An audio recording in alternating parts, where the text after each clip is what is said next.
নমস্কাৰ ছাত্ৰ ছাত্ৰীসকল। তাৰমানে বিয়া পাতি পেলাই তোমালোকৰ ভিডিঅ' বনোৱা ৰুমটো তাৰমানে একদম খিচিৰ মিচিৰ হৈ আছে। তো আজি মুখখন দেখুৱাব নোৱাৰোঁ তোমালোকক, মানে ভিডিঅ'টো তাৰমানে জেগাখিনিয়ে বদলোৱা গৈছে, ঠিক আছে। তো বিয়াৰ এইকেইদিন ব্যস্ততাৰ বাবে ভিডিঅ'টো বনাব পৰা নাছিলোঁ। তো আজি নলবাৰী ডিষ্ট্ৰিক্টৰ পেপাৰখন আলোচনা কৰোঁ অলপ। কিন্তু তোমালোকে আগৰ ভিডিঅ'বিলাক চালে গম পাবা যে মই দিয়া MCQ বেছিভাগেই আহিছে। মানে অলপ প্ৰশ্নবিলাক অলপ বেলেগ, মানে সংখ্যাবিলাক বেলেগ হৈছে, কিন্তু প্ৰশ্নবিলাক কিন্তু তোমাৰ সেনেকুৱা টাইপৰে দিছে। তো এতিয়া আজি নলবাৰী ডিষ্ট্ৰিক্টৰ আমি ছেকেণ্ড ইউনিট টেষ্টৰ আজি প্ৰথম প্ৰশ্নটো চাবা যে ইয়াতে কি দিয়া আছে তোমালোকে চাই লোৱা যে √2 3√2 4√2 বাবে A মানে কি আৰু D মানে কিমান। ইয়াতে প্ৰশ্ন 4টা অপশ্যনকেইটা তোমালোকে চাই ল'বা। তো এটোতো প্ৰথম পদ বুজাই তোমালোকে গম পোৱাই, আৰু ডিটোৱে সাধাৰণ অন্তৰ বুজায়।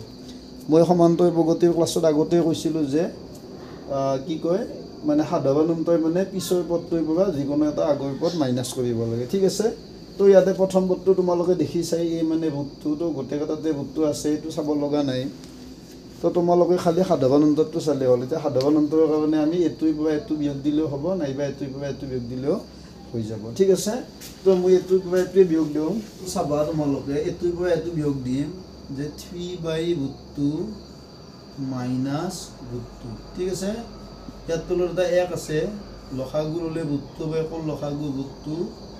√2 দি √2 একবাৰ যে 1টো 3ৰ লগত পূৰণ, 1 3 গুণ 3, একেদি √2 বাবে যাব, একেদি সকলোকে একেদি 5ক 5 বাৰ যে 6 বাৰ যে এনেকৈ √2 বাৰ যাব। √2টো 2ৰ লগত √2ৰ লগত পূৰণ হ'লে কি হ'ব, 2 হ'ব, ঠিক আছে। তো এইটো তোমালোকে 3 2 গ'লে 1 পালা আৰু তলত √2 পালা। তাৰমানে আমাৰ শুদ্ধ অপশ্যনটো হ'ব B2 হ'ব। নিশ্চয় বুজি পাইছা। ইয়াৰ 2 নম্বৰ প্ৰশ্নটো চাবা কি দিয়া আছে যে যদি 18x y - 3 সমান্তৰ প্ৰগতিত থাকে তেন্তে x + y মান হ'ল। এতিয়া চাবা সমান্তৰ প্ৰগতিত থাকিলে মানে দ্বিতীয় পদৰ পৰা প্ৰথম পদ বিয়োগ কৰিলে যিমান হয়, তৃতীয় পদৰ পৰা দ্বিতীয় পদ বিয়োগ কৰিলেও সিমানেই হয়। চতুৰ্থ পদৰ পৰা তৃতীয় পদ বিয়োগ কৰিলেও সিমানেই হয়। তো এতিয়া তোমালোকক যিহেতু x + y উলিয়াব দিছে, তো তোমালোকে এটা কাম কৰিবা, মানে xৰ পৰা 18টো বিয়োগ কৰিলে xটো পজিটিভ ইফালে বাওঁফালে থাকিব, xটো পজিটিভ হৈ থাকিব। আৰু এইটোৰ পৰা এইটো বিয়োগ কৰিলেতো সমানেই হ'ব। তাৰমানে দ্বিতীয় পদৰ পৰা প্ৰথম পদ বিয়োগ কৰিলে যিমান, তৃতীয় পদৰ পৰা দ্বিতীয় পদ বিয়োগ কৰিলে যিমান, চতুৰ্থ পদৰ পৰা তৃতীয় পদ বিয়োগ কৰিলেও সিমান। তো তোমালোকে চাবাচোন, মই পঢ়িম x - 18 সমান আমি কি লিখিব পাৰোঁ, -3 - y। এইটো লিখা কাৰণ আছে। তো -yটো ইফালে লৈ আহিলে ডাইৰেক্ট পাই যাবা তোমালোকে। তো এতিয়া চাবা x, এই -yটো প্লাছ হৈ আছে, ইফালে আনিলে মাইনাছ আছে, ইফালে নিলে প্লাছ হ'ব। ইফালে -3, 18টো ইফালে নিলে প্লাছ হ'ব, ঠিক আছে। তো এতিয়া তোমালোকে x + yটো কিমান হৈ গ'ল, 18ৰ পৰা 3 গ'লে কিমান হ'ব, 15 হ'ব। তাৰমানে এনচাৰটো কি হ'ব, 15 হ'ব। নিশ্চয় বুজি পাইছা। তো এতিয়া 3 নম্বৰ প্ৰশ্নটো চাবা যে দুটা এপিৰ সাধাৰণ অন্তৰ একে, প্ৰগতি দুটা প্ৰথম পদ, এতিয়া প্ৰথম পদ আছিল দে, প্ৰগতি দুটাই প্ৰথম পদ -1 আৰু 8 হ'লে চতুৰ্থ পদ দুটাৰ পাৰ্থক্য। তাৰমানে সাধাৰণ অন্তৰটো একে দিয়া আছে। তো প্ৰথম পদ দুটা, এইটো প্ৰগতি দুটা, এইটো লিখাতে মোৰ অলপ ভুল হৈছে। প্ৰগতি দুটাই প্ৰথম পদ -1 আৰু 8 হ'লে চতুৰ্থ পদ দুটাৰ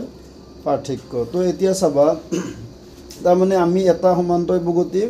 প্ৰথম পদটো A বুলি ল'ম, দ্বিতীয়টো T বুলি ল'ম, ঠিক আছে।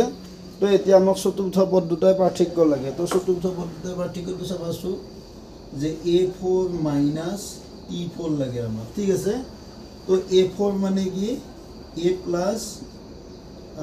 3D হ'ব না, 3D -T4 মানে T + 3D, সাধাৰণ অন্তৰ যিহেতু একে। তো এতিয়া চাবা A + 3D - T, এইটো মাইনাছে প্লাছে -3D, সাধাৰণ অন্তৰ যিহেতু একে, +3D + -3D কাটা যাব। তো A - T, তাৰমানে A মানে কিমান আছিল, -1, -T মানে 8, তো -1 -8 -9। তো মই কৰি দেখুৱাই দিলোঁ তোমালোকক। এতিয়া তোমালোকে এটা কথা মনত ৰাখিবা, এনেহান যদি প্ৰশ্ন আহে, এনেহান প্ৰশ্ন আহিলে সদায় মনত ৰাখিবা যে প্ৰথম পদ দুটাই পাৰ্থক্য, তাৰমানে সাধাৰণ অন্তৰ যদি একে হয় তেতিয়া একে হ'লে প্ৰগতি দুটাৰ যিকোনো পদৰ পাৰ্থক্যটো মানে মানে একে হৈ থাকে বুজি পাইছানে তাৰমানে এতিয়া প্ৰথম পদ দুটাৰ পাৰ্থক্যটো চাই ল'বা -1 8 তাৰমানে -9 তো তোমালোকক চতুৰ্থ পদ সোধে সপ্তম পদ সোধে অষ্টম পদৰ পাৰ্থক্য সোধে নৱম পদৰ পাৰ্থক্য সোধে এইবিলাক আকৌ ভাবি চাব লগা নাই তোমালোকে প্ৰথম পদ দুটাৰ পাৰ্থক্য যি হ'ব নৱম পদ দুটাৰ পাৰ্থক্য সেয়ে হ'ব 1000তম পদ এনেহেন এটা অংক আছে তো তোমালোকক যদি 10 নম্বৰ পদৰ পাৰ্থক্য সুধিলা হয় তেতিয়াও হ'লা হয় a - t হ'লা হয় মানে -1 - 8 তো এইটো অংক কবি মানে যেহেতু আমাক সময় কম সময়ত হ'ব লাগিব তো তোমালোকে এটা কাম কৰিবা এনেকুৱা প্ৰশ্ন আহিলে কি কৰিবা যদি সাধাৰণ অন্তৰ একে হয় আৰু প্ৰগতি দুটাই প্ৰথম পদ দুটা দিয়া থাকে তোমালোকক তেতিয়া তোমালোকে কি কৰিবা প্ৰথম পদ দুটা মাইনাছ কৰি দি দিবা মানে পাৰ্থক্যটো ওলাই ল'বা তো কি হ'ব -1 - 8 -8 - 9 তো এনচাৰটো আমাৰ কি হ'ব এইটো মাইনাছ মানে -9 হ'ব ঠিক আছে তো এনেকুৱা প্ৰশ্ন আহিলে কৰি চাব লগা নাই প্ৰথম পদ দুটাৰ পাৰ্থক্যটো উলিয়াই ল'বা তোমালোকক পঞ্চম পদ দিয়ে চতুৰ্থ পদ দিয়ে অষ্টম পদ দিয়ে নৱম পদৰ পাৰ্থক্য সোধে এটাই হ'ব ঠিক আছে তো এতিয়া চাবা ভিডিঅ'টো বনোৱাতে অলপ মানে অসুবিধা পাব পাৰোঁ তোমালোকে কাৰণ মানে মই কিবাকৈ জেগাখিনি উলিয়াই লৈছোঁ চব একদম পুৰা বাইদেৱে একদম ফাৰ্নিচাৰেদি ভৰ্তি কৰি দিছে এতিয়া কি কৰিবা নল'লেওতো নহয় না তো অলপ অসুবিধা হৈছে আৰু বিয়া কৰি ভালো লাগছে দেচোন বহ হৈ গ'লে অলপ ভাল লাগে ফূৰ্তি হাঁহি তামচাও কৰিছোঁ অলপ আৰু বিয়াত নাচলোঁ অলপ আৰু কি জানো তাৰমানে বেংক পাৰ্টি মাত শুনিলে মই এনেই নাচা নুঠে বেলেগৰ বিয়াতো মই খুব নাচোঁ মই এটা নাচা ভিডিঅ' তাৰমানে দিছোঁ তাৰমানে বেংক পাৰ্টিৰ মাত শুনিলে মই যিকোনো শব্দ মানে বেছিকৈ বাজনা শুনিলে মই ভবাই নকওঁ এনেই নাচা নুঠি যায় অলপ নাচি ভাল পাওঁ মই তাৰমানে বুজি পাইছ ন তো অলপ ভিডিঅ'টো বনাওঁতে অলপ আচলতে এইখিনি তোমালোকৰ আগৰ জেগাখিনি নহয় ভিডিঅ' বনোৱা এইখিনি মই তোমালোকৰ কাৰণে মেনেজ কৰিছোঁ অলপ মানে প্ৰব্লেম পাব পাৰোঁ তো তথাপিতো চাবা হ'ব দেই পিছত মই বস্তুখিনি উলিয়াই ল'ম এতিয়া চাবা মানে মাত চাত ভাঙি গৈছিলে কালি তাৰমানে নাছিলে কালি একদম পুৰা মানে চাইলেণ্ট হৈ গৈছিল মানে মাতে নাছিল তো সেইকাৰণে ভিডিঅ'টো বনোৱা নহ'ল না এনটম পদ হ'ব নোৱাৰে এতিয়া চাবা ইয়াতে n-2 এইটোতো এপিয়ে হ'ব সাধাৰণ কাৰণ কিয় জানো nটো স্বাভাৱিক সংখ্যা তো সকলো স্বাভাৱিক সংখ্যাবিলাক সদায় সমান্তৰ প্ৰগতিতে থাকে তাৰ পৰা যদি 2 বিয়োগ কৰিলে প্ৰত্যেকৰে পৰা 2 বিয়োগ কৰিলে যিখিনি পাবা সেইখিনিও সদায় সমান্তৰ প্ৰগতিতে থাকিব ঠিক আছে তাৰমানে সমান্তৰ প্ৰগতি এটাৰ প্ৰতিটো পদৰ পৰা এটা যদি নিৰ্দিষ্ট সংখ্যা বিয়োগ কৰা তেতিয়া সেই পদৰ প্ৰগতিটো সমান্তৰে হয় এইটো মনত ৰাখিবা গতিকে এইটো সমান্তৰ প্ৰগতি হ'ব তো এতিয়া চাবা এইটো 2 নম্বৰটো বিটো চাবা যে 2 - 3n ইয়াতো তোমাৰ 3n মানে 3ৰ গুণিতক তো 2ৰ পৰা 3ৰ গুণিতকবিলাক বাদ দিছে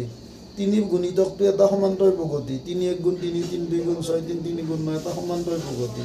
তো তাৰ প্ৰত্যেকটো যদি আমি 2ৰ পৰা বিয়োগ কৰোঁ তেতিয়া সেইটো সমান্তৰ প্ৰগতিতে থাকিব ইয়াতো চাবা 3n মানে 3ৰ গুণিতক মানে 3 3 6 9 এইবিলাক সমান্তৰ প্ৰগতিৰ পদ তো তাৰে লগত যদি প্ৰত্যেকৰে লগত 1 যোগ কৰি থাকা তেতিয়া সেইটো সমান্তৰ প্ৰগতি হ'ব কিন্তু এইটো আমাৰ এইটো বৰ্গটোৰ লগত অলপ পাৰ্থক্য আছে তাৰমানে 1ৰ বৰ্গ 1 2ৰ বৰ্গ কিন্তু 4 3ৰ বৰ্গ 9 তাৰমানে তোমাৰ যিটো পাৰ্থক্য যেনে 1ৰ বৰ্গ 1 2ৰ বৰ্গ 4 4 আৰু 1ৰ মাজত ডিফাৰেঞ্চটো 3 কিন্তু 3ৰ বৰ্গ আকৌ 9 আৰু 4 আৰু 9ৰ মাজত পাৰ্থক্যটো 5 গতিকে এইটো এটা সমান্তৰ প্ৰগতিৰ এনটম পদ হ'ব নোৱাৰে বাকীকেইটা কিন্তু এইটো 3n মানে 3ৰ গুণিত সমান্তৰ প্ৰগতিত আছে তাৰে লগত 1 যোগ কৰিলে সমান্তৰ প্ৰগতি হ'ব এইটোও 3n আছে এইটো 3ৰ গুণিত সমান্তৰ প্ৰগতি তাৰে লগত পৰা 2 মাইনাছ কৰিছে সেইটো সমান্তৰ প্ৰগতি এইটো স্বাভাৱিক সংখ্যাটো সমান্তৰ প্ৰগতিতে থাকে তাৰ পৰা 2 বিয়োগ কৰিলে সমান্তৰ প্ৰগতি হ'ব কিন্তু খালি এইটো হ'ব নোৱাৰে এইবিলাক কৰি চাব লগা নাই একো ঠিক আছে তো এইবিলাক ইজি প্ৰশ্ন এতিয়া চাবা 5 নম্বৰ অংকটো মই তোমালোকক কৰি নিদিওঁ কাৰণ এই অংকটো মই তোমালোকক আগৰ ভিডিঅ' এটা দিছোঁ CBSE পৰা আহিছে এইটো প্ৰশ্ন তোমালোকে সমান্তৰ প্ৰগতিৰ MCQখিনি ভালকৈ চালে গম পাই যাবা ঠিক আছে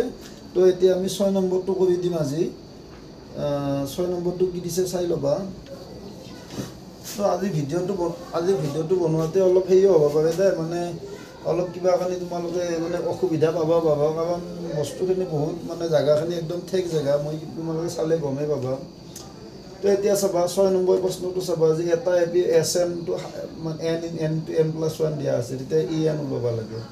মানে তোমালোকক প্ৰথম nটা পদৰ যোগফল দিয়া আছে ঠিক আছে তোমালোকে সাধাৰণ পদটো উলিয়াব লাগে হা বা যে তোমালোকে ইয়াতে n মানে 1 বহুৱাই দিয়া 1 বহুৱাই দিলে কি হ'ব s1 মানে কি হ'ব f n ৰ জায়গাত তো f 1 2 তো 2 1 গুণ কিমান হ'ব 2 হ'ব s1 পাই গলা না এটা s1 মানে কি প্ৰথম এটা পদলৈ যোগফল তো প্ৰথম এটা পদলৈ যোগফল মানে কি হেতু প্ৰথম পদে হ'ব তো প্ৰথম পদটো কিমান হ'ল 2 হ'ল মানে a মানে তোমালোকে 2 পাই গলা ঠিক আছে তাৰ পিছত তোমালোকে n = 2 বহুৱাই দিয়া 2 বহুৱাই দিলে 2 2 যোগ 1 তো 2 2 1 3 3 2 গুণ 6 তাৰ মানে প্ৰথম পদ দুটাৰ যোগফল কিমান পালা 6 পালা s2 মানে তো এতিয়া প্ৰথম পদটো 2 পাইছে অলৰেডি তো যোগফল 6 হ'ব লাগিলে দ্বিতীয় পদটো কি হ'ব লাগিব দ্বিতীয় পদটো হ'ব লাগিব 4 তেতিয়া প্ৰথম পদ আৰু দ্বিতীয় পদৰ যোগফল কি হ'ল 6 হ'ল ঠিক আছে তো সাধাৰণ অন্তৰ মানে কি দ্বিতীয় পদৰ পৰা প্ৰথম পদটো মাইনাস কৰি দিয়া তো সাধাৰণ অন্তৰ হ'ব 4 বিয়োগ 2 তাৰ মানে 2 তাৰ মানে তোমালোকে d মানেও 2 পালা আৰু a মানেও 2 পালা তো এতিয়া তোমালোকক কি উলিয়াব দিছে nতম পদটো উলিয়াব দিছে nতম পদটো উলিয়াই দিয়া তো nতম পদটো কি হ'ব চাবা nতম পদটো কি আছিল nতম পদটো আছিল an মানে কি আছিল a + n-1 d আছিল না তো a মানে 2 n-1 d মানেও 2 ঠিক আছে তো 2 যোগ 2 পূৰণ n 2n 2 - 1 পূৰণ কৰিলে -2 তো +2 -2 কাটা যাব তো আমি nতম পদটো কি পাম টুৱাইছ n পাম নিশ্চয় বুজি পাইছা nতম পদটো কি হ'ব টুৱাইছ n হ'ব ঠিক আছে বাপৰে বাপ দিনা বিয়াৰ দিনা কি হৈছে জানো তোমালোকক এটা কথা কওঁ তাৰমানে ৰাতি মানে লঘনে থাকিব লাগে না পৰা একো খাব বনাই ইমান পিয়া লাগছি ৰাতি তো পিয়া লগাতে কি হৈছে জানো মই পানী খুজিলোঁ কাৰোবাক আমাৰ ফ্লাক্সত এইবোৰ গৰম পানী থাকে না একদম উতল অহা গৰম পানী দিছে মই একদম ভাবছোঁ যে মুখখন মানে মই ভাবছোঁ যে ঠাণ্ডা পানী পুৰা মাৰি দিছোঁ একদম জিভা একদম অৱস্থা নোহোৱা হৈ গৈছে পিছত আৰু একদম জেলি চেলি লগে ফেলে অলপ ভাল পাইছোঁ অলপ খাব চাব পাৰাই নাই মাত চাত বহি গৈছে পুৰা তাৰমানে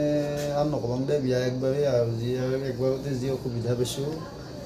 বিয়া কৰিব নোৱাৰা আহিব আপৰে বাপ এতিয়া 7 নম্বৰ প্ৰশ্নটো চাবা যে তলৰ কোণটো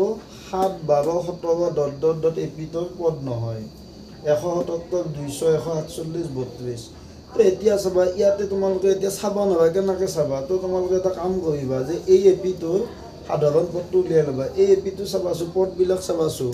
7 নম্বৰ প্ৰশ্নটো চাবা যে তলৰ কোণটো 7 12 17 ... এপিটোৰ পদ নহয় 177 200 147 32 এতিয়া আমি যদি অংক হিচাপে কৰোঁ যে nতম পদটো 100 200 এনেকৈ ধৰি অংক আছে তোমালোকৰ কিতাপত তো এতিয়া চাবা এনেকুৱা অংক আহিলে তোমালোকে কি কৰিবা এপিটোৰ nতম পদটো উলিয়াই ল'বা তো প্ৰথম পদ কিমান দিয়া আছে a মানে 7 d মানে কি হ'ব 12 পৰা 7 গেলি 5 না তো nতম পদটো হ'ব an মানে কি হ'ব a + 7 + n-1 d মানে কিমান 5 তো কি হ'ব 7 + 5 * n 5n - 5 তো এইটো 2 + 5n ঠিক আছে বা তোমালোকে লিখিব পাৰা 5n + 2 তাৰমানে nতম পদটো কি হ'ব মানে 5 দি আমাৰ হৰণ কৰিলে আমাৰ যে সূত্ৰটো আছে মনত আছে ন a = bq + r তো a = মানে nতম পদটো bq + r b মানে 5 q মানে n r মানে 2 তাৰমানে এইকেইটা আমাৰ এইকেইটা 5 দি হৰণ কৰিলে কি হ'ব লাগিব 2 বাকি পাব লাগিব ঠিক আছে তো এতিয়া চাবাচোন 5 দি 200 হৰণ যায়ে ঠিক আছে তো 45 × 200 বাকি 2 নলয় তো আজি ভিডিঅ'টো ইয়াতে সামৰিছোঁ সামৰা ইচ্ছা নাছিল কিন্তু মোৰ আজি মানে বহুত দিন মই ভিডিঅ'টো মানে বনোৱা নাই না আৰু তোমাৰ কলমটো মোৰ অলপ চেহিটো কম আছে শেষ হৈছে কলমটো তাৰমানে কলম কিনাও নাই তো এতিয়া আজি মই অলপ অংক কৰি দিব ইচ্ছা আছিল তথাপিতো এৰিলোঁ আজি না তো নিশ্চয় তোমালোকে উপকৃত হ'বা তো ভিডিঅ'টো চাই যদি ভাল পাইছা ভিডিঅ'টো লাইক কৰিবা আৰু কি কয় নতুনকৈ চালে ছাবস্ক্ৰাইবটো কৰি দিবা আৰু ছাবস্ক্ৰাইবটো কৰিলে মোৰো ভাল লাগে তোমালোকে ভাল পোৱা যে নহয় আৰু কিন্তু আৰু বিয়াত যিবিলাক আহিছা মানে ঘৰত মানে আশীৰ্বাদ মানে চোতালত ভৰি দিছা মই বিৰাট ভাল লাগিছে অহাৰ কাৰণে ধন্যবাদ তো এতিয়া আৰু ভিডিঅ' বনাই থাকিব লাগিব আৰু না, তোমালোকক এৰি থাকিবতো নোৱাৰোঁ আমি। ঠিক আছে, তো আজিৰ বাবে এৰিছোঁ। ধন্যবাদ, গুড নাইট।